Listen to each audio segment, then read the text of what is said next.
નમસ્કાર મિત્રો, તાજા અને ખૂબ જ અગત્યના સૌથી મોટા મહત્વના સમાચાર. હવે પીએમ મોદી સરકાર તેમજ સીએમ પટેલ સરકારના રાતોરાત 8 મોટા નિર્ણય, જેમાં યુટીપીસી સમિતિ રચવાનો નિર્ણય અને નગરપાલિકા અને મહાનગરપાલિકાના રસ્તા માટેનો નિર્ણય, જમીન ફાળવણીની પ્રક્રિયા ઝડપી તેમજ વિદ્યાર્થીના સર્વાંગી વિકાસ માટેનો નિર્ણય, મધ્યાહન ભોજન માટે તેમજ કર્મચારી બદલીનો નિર્ણય તેમજ પેપર લીક સુધારણા બિલને લઈને મહત્વના સમાચાર જાણતા પહેલા તમે જો ચેનલમાં નવા હો તો ખાસ મિત્રો આપણી ચેનલને ફટાફટ સબસ્ક્રાઇબ કરી લેજો, કારણ કે રોજના તાજા અને ઉપયોગી એવા સમાચાર આખો દિવસના સમયસર અમે તમને આપતા રહીશું. વિડીયો પસંદ આવે તો લાઈક કરી દેજો અને વધુને વધુ આપના મિત્રોને ઝડપથી પહોંચાડી દેજો.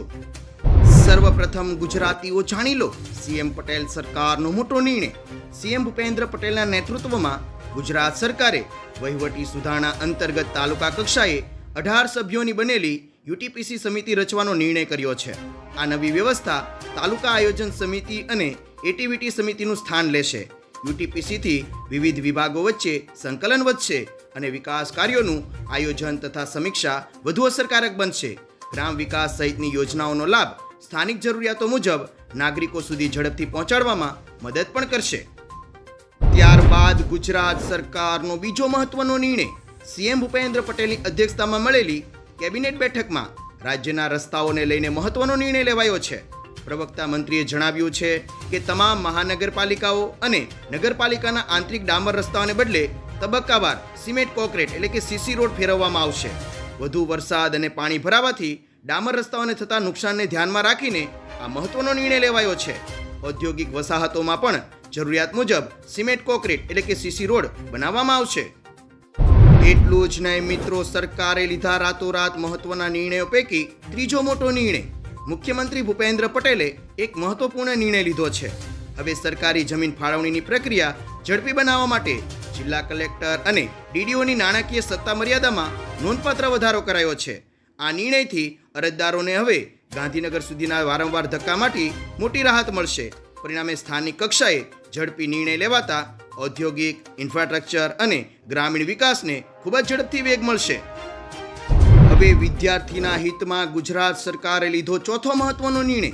રાજ્ય સરકારે સરકારી પ્રાથમિક શાળાઓમાં વિદ્યાર્થીના સર્વાંગી વિકાસ માટે રાતોરાત મહત્વનો નિર્ણય લીધો છે. 501થી વધુ વિદ્યાર્થી ધરાવતી 1141 જેટલી પ્રાથમિક શાળાઓમાં વ્યાયામ શિક્ષકોની નવી જગ્યાઓ ઊભી કરવાનો ઠરાવ પસાર કર્યો છે. પ્રથમ તબક્કામાં આ શાળાઓમાં વ્યાયામ શિક્ષકોની ભરતી કરવામાં આવશે. ભરતી માટે લાયકાત તેમજ પ્રક્રિયા નક્કી કરવા માટે વિશેષ સમિતિની રચના પણ કરવામાં આવી છે. આગળના વિદ્યાર્થીના હિતમાં અહીં મુખ્યમંત્રીએ પણ લીધો બીજો મહત્વનો નિર્ણય.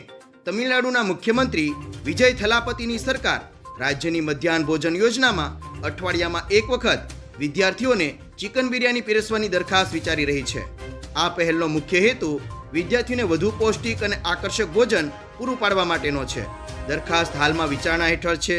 જો મંજૂર થશે તો દેશના સૌથી જૂના શાળા પોષણ કાર્યક્રમમાં મોટો ફેરફાર ગણાશે. અધિકારીઓ સાથે આ બાબત અંગે ચર્ચા વિચારણા ચાલી રહ્યો છે. વધુમાં પ્રાપ્ત થતા મહત્વના સમાચાર પર એક નજર કરીએ તો ગુજરાત સરકારનો મહત્વનો નિર્ણય. વહીવટમાં વધુ ઝડપ અને કાર્યક્ષમ લાવવા માટે ગુજરાત સરકારે મહત્વપૂર્ણ નિર્ણય લીધો છે.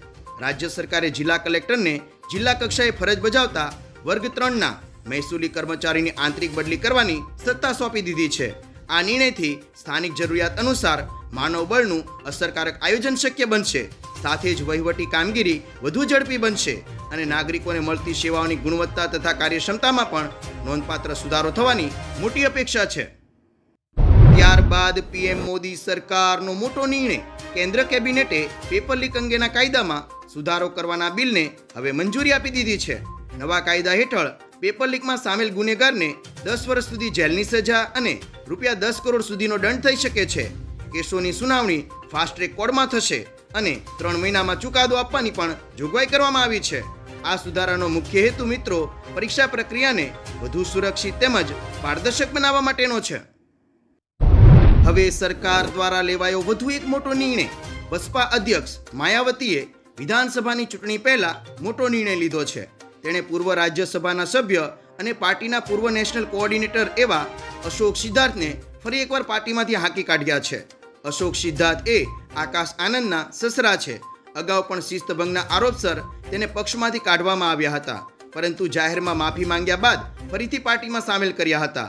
હવે ફરી તેની સામે કડક કાર્યવાહી કરી અને પક્ષમાંથી હાંકી કાઢવામાં આવ્યા છે.